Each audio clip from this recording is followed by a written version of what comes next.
Hello, I'm Miss Ruiz. Today we're going to cover Chapter 2, Abstracting Clinical Documentation. By the time we finish this chapter, you should be able to identify which healthcare professional for whom you are coding, describe the process of abstracting physician documentation and operative notes, recognize the terms used to describe diagnoses and documentation, and distinguish between comorbidities, manifestations, and sequela. Should also be able to determine those conditions that require external cause codes to be reported, recognize the terms used to describe procedures, services, and treatments provided, create a legal query to obtain documentation about a missing, ambiguous, or contradictory component in the existing documentation. All right, key terms, I have these available in flashcard form. We have abstracting, assume, we never assume, comorbidity, demographic, interpret, manifestation, query, sequela, or latent effect, signs, and symptoms. All right, for whom you are reporting. You could be reporting for a physician. You could also be reporting for the outpatient facility. Or you could be doing inpatient hospital facility. This would be the ICD-10 PCS and CPT and HCPCS. The process of abstracting. This is important. Interpret. Never assume. Assuming is making up details or filling in blanks with your own specifics, guessing or substituting your own knowledge for missing facts. We don't diagnose, we don't fill in the blanks, we query. Interpreting is an exact science. It involves changing information from one language into another. So, for example, here we have Spanish to English. Casa, house. Fine needle aspiration would be our Spanish version.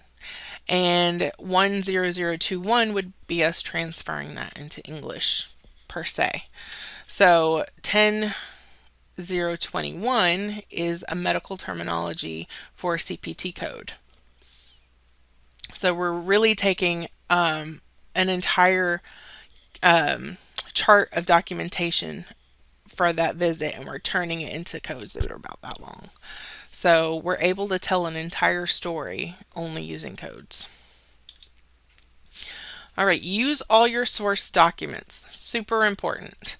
Read the entire patient chart, including the patient registration form, the physician's notes or operative reports. These are huge. Pathology and lab or imaging reports. Another big one. Medication logs. History and physical, your H&P. Your discharge summary. Important, obviously. Code all the diagnoses, procedures relevant to this encounter or visit only. Every encounter must have at least one diagnosis and one procedure code to report.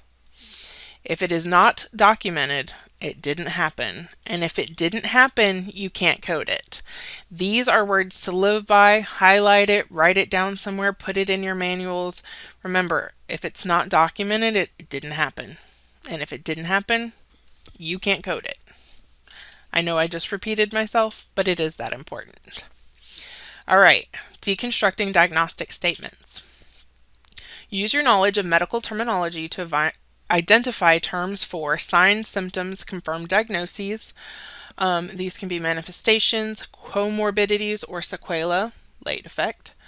It could also be external causes, which is the how and where this person was injured. Procedures, services, and treatments. Identify manifestations, comorbidities, and sequela.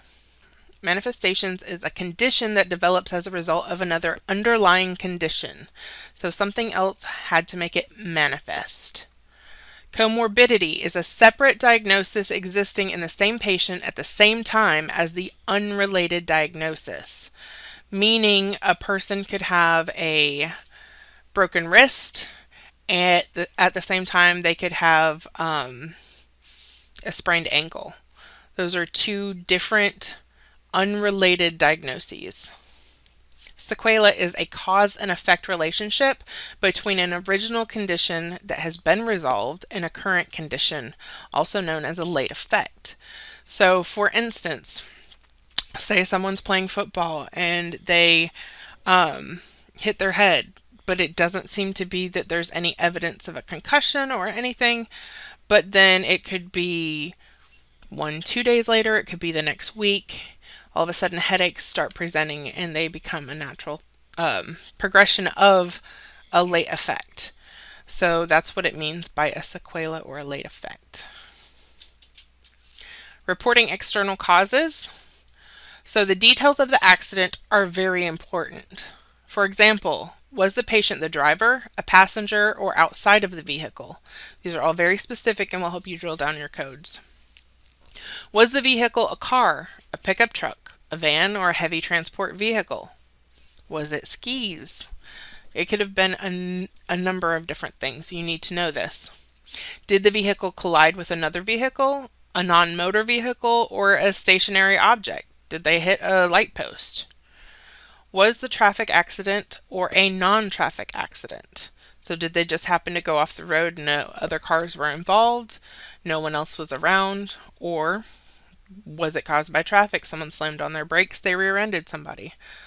So these are all questions that help you code to the greatest level of specificity.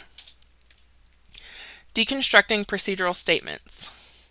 The procedure may be identified by a description of the action, such as ablation, debridement, or injection. It might be an eponym named after the individual who invented it or who made it better, such as the Abbey-Estlander procedure, the Swan-Ganz catheter, or the Dupuy-Dutemps operation.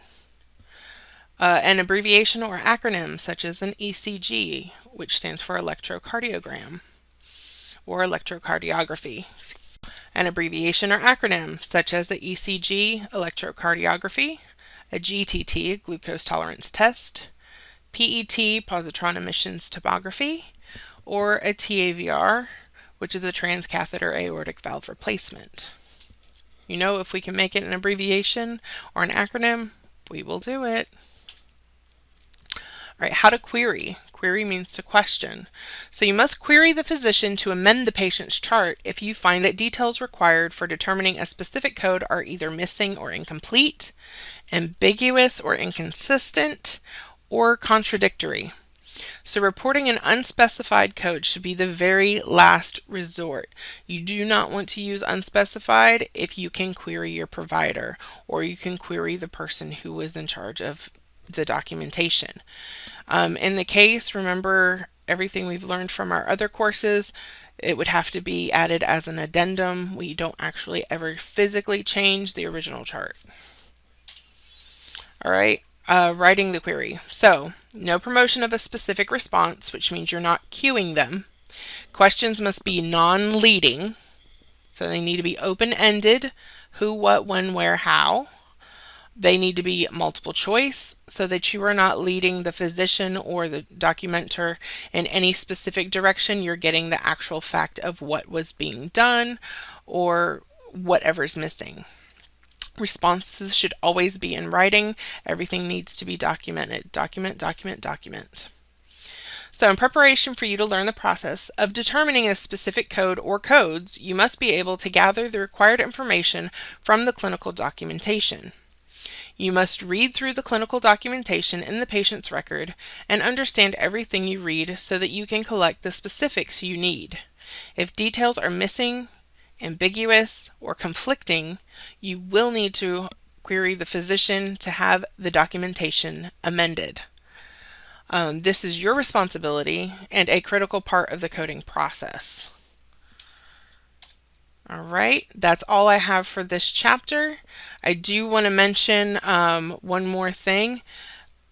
When you are abstracting from your medical documentation, make sure that you are selecting any of the diagnostic words that cannot be modified by something else. So acute and chronic should never be your primary key term because usually they're going to be describing something.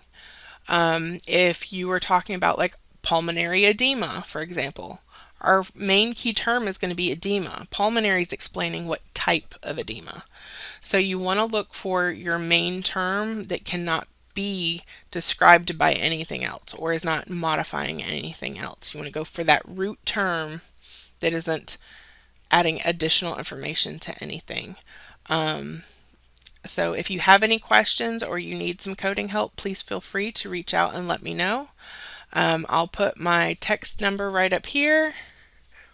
Boop, boop, boop. And I'll put my email here so that hopefully you will be able to reach out when you have questions. And that's what I'm here for. Please don't feel like you are bothering me or interrupting me, because this is what I do and I love it. So, and I love questions even more. So have a good one, and I will see you next time. Bye.